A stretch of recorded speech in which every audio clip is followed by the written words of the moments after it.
Si tu es devenu enfant de Dieu, tu dois te dire que tu as des exploits à faire.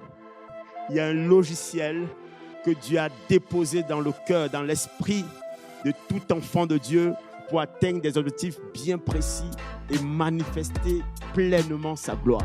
Si nous ne faisons rien aujourd'hui pour notre futur, rien ne se passera dans notre futur. Si tu veux qu'il y ait un changement dans ta vie, il faut que tu commences aujourd'hui à travailler pour qu'il y ait un changement. C'est pourquoi nous devons tout faire pour rester dans la communion et apprendre à servir Dieu avec le cœur. Parce que ce sont ceux qui servent avec le cœur qui arrivent à déployer tout ce que le Saint-Esprit a déposé dans leur vie. Le Seigneur, ce qu'il veut, c'est que nous allions jusqu'au bout. Que nous commençons la course, mais que nous allions jusqu'au bout. Le but n'est pas de commencer et s'arrêter, mais c'est d'aller jusqu'au bout, quels qu'en soient les adversaires qui sont autour de lui. Son objectif, c'est d'arriver jusqu'à la ligne. Et tout ce qu'il peut faire, c'est sa pensée. Il ne vit que ça, il ne rêve que ça. Tout ce qu'il peut l'animer, que ce soit en journée, dans toute son activité, il ne pense qu'à sa course. Il ne pense qu'à sa victoire. C'est comme un soldat qui va en guerre, même si son collègue prend une balle.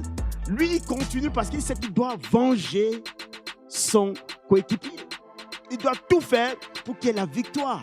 Sa mentalité est tellement préparée qu'il ne part en guerre qu'avec l'objectif de remporter sa victoire. Et l'athlète aussi a les mêmes dispositions dans son être. Et Dieu l'a déposé en lui pour qu'il ait la victoire dans sa marche avec le Seigneur, d'où la persévérance. Tout comme vous avez des besoins naturels, la Bible dit que nous avons besoin de la persévérance. C'est un besoin qui est acquis à tout enfant de Dieu pour marcher jusqu'à sa destination. La Bible dit que ce besoin est important parce que ça positionne l'enfant de Dieu à atteindre l'objectif ou la promesse de Dieu. Tu peux tout faire, mais tant que la volonté de Dieu ne se retrouve pas dans ce que tu es en train de faire, il n'y a pas de promesse qui va arriver dans ta vie. Le peuple d'Israël a fait 40 ans dans le désert parce que Dieu voulait les amener à connaître sa volonté. Et lorsqu'ils ont connu quelle était la volonté de Dieu, ils ont pu entrer dans la terre promise. La promesse de Dieu est liée à sa volonté. La promesse de Dieu est liée à ce qu'il prépare pour toi. Faire pour plaire à Dieu. Amen. Dépasser tes intérêts pour plaire à Dieu. Dépasser la personnalité. L'homme a ses besoins naturels. Mais lorsque vous arrivez à comprendre que Dieu veut vous faire dépasser vos propres besoins, c'est à ce moment que les portes s'ouvrent en cascade dans votre vie. Quel qu'en soit le démon le plus puissant, lorsque tu as pris ta vitesse de croisière avec le Saint-Esprit, personne ne te rattrape plus. C'est comme la fusée qui monte pour les étoiles. Personne ne peut plus te rattraper. Quand tu es dans la présence de Dieu, tu as toujours en abondance. Amen. Dieu produit toujours. Parce que ta persévérance t'amène au-delà de ce que tu peux imaginer. Amen. L'Esprit a dans cette disposition-là pour ta vie. Dieu va dire, je mets ma parole dans ta bouche pour que tu arraches, pour que tu détruises, pour que tu ruines et que tu bâtisses. Lorsqu'on ferme ta bouche, bien-aimé, tu deviens neutralisé. Tu ne peux plus rien faire de bon dans ta propre vie parce qu'on a fermé ta bouche. Bien-aimé, beaucoup de personnes peuvent être un obstacle, mais il faut que tu ailles au-delà de l'obstacle.